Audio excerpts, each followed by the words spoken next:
مجموعة شركات المهندس منسي للصناعات الهندسية والتغليف الحديث تقدم لكم اليوم ماكينة تعبئة عصير في أكياس لحام رباعي.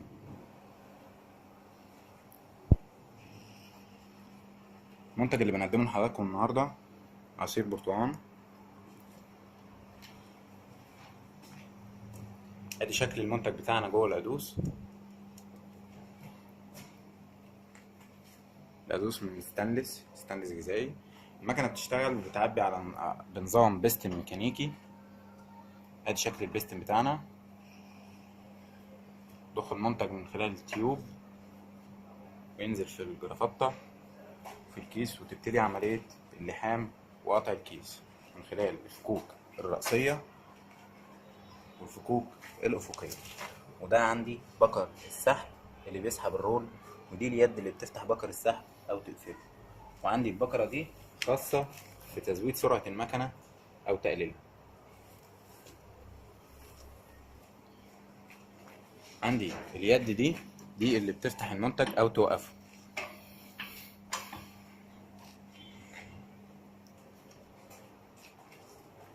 ادي شكل الرول بتاعنا، رول شفاف سادة. ده الفوتو سيل اللي انا بستخدمه في حال ان انا بشتغل على رول مطبوع. نيجي للتحكم في المكنة.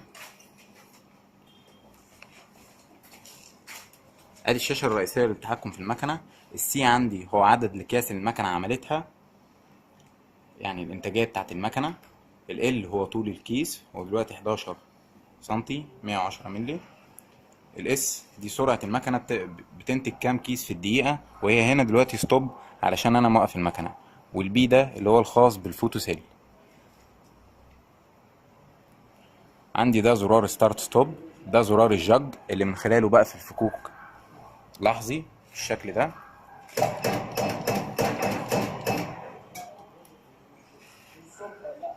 وعندي المنيو، دي قائمة البرامج. وعندي الموجب والسالب دول اللي بطلع بيهم وبنزل في القائمة للبرامج.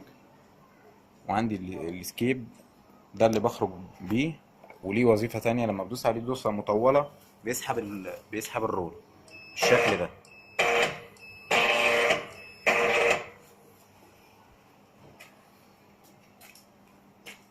عندي دي عدادات الحرارة اللي بظبط من خلالها درجة حرارة اللحام.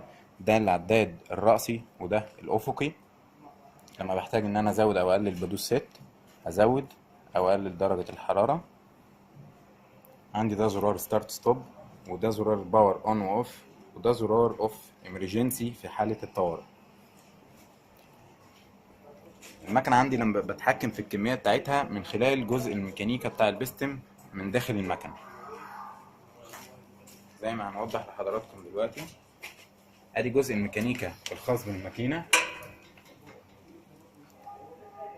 ده الجزء اللي من خلاله بتحكم في الكمية بتاعت التعبئة من خلال العمود ده والرجلاج ده، ان انا بطول او اقصر المشوار بتاع البستم.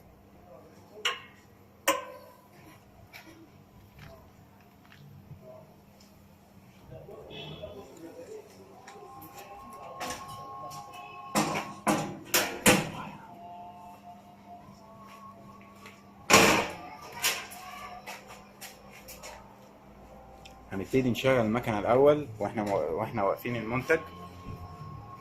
هننزل اكياس فاضية، بعد كده نشغل المنتج. هنشغل المكنة من زرار ستارت ستوب.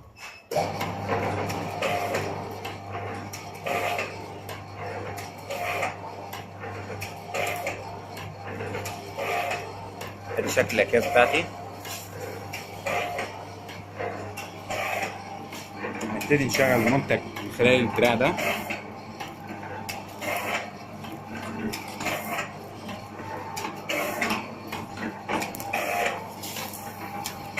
بدأ البستم عندي يشتغل عملية ضغط المنتج.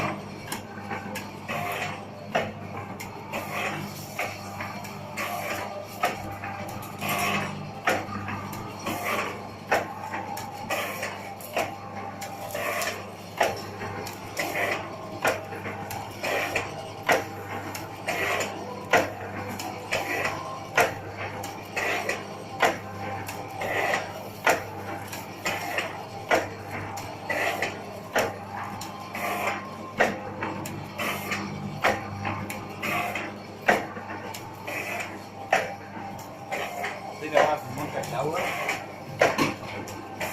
كده انا وقفت المنتج، بعد كده اوقف المكنه. ادي شكل الاكياس بتاعتي، اكياس لحام رباعي. ماكينه بتعبي جميع انواع السوائل العاديه واللزجه، تعبي العطور، تعبي الكاتشب، تعبي المايونيز، وتعبي الشامبو، تعبي جميع انواع مستحضرات التجميل السائله. ماكينه مقدمه لكم من شركه المهندس منسي للصناعات الهندسيه والتغليف الحديث، فرع مدينه نصر، تحت اداره واشراف مهندس احمد حسن، مدير فرع مدينه نصر. شرح حسن مصطفى.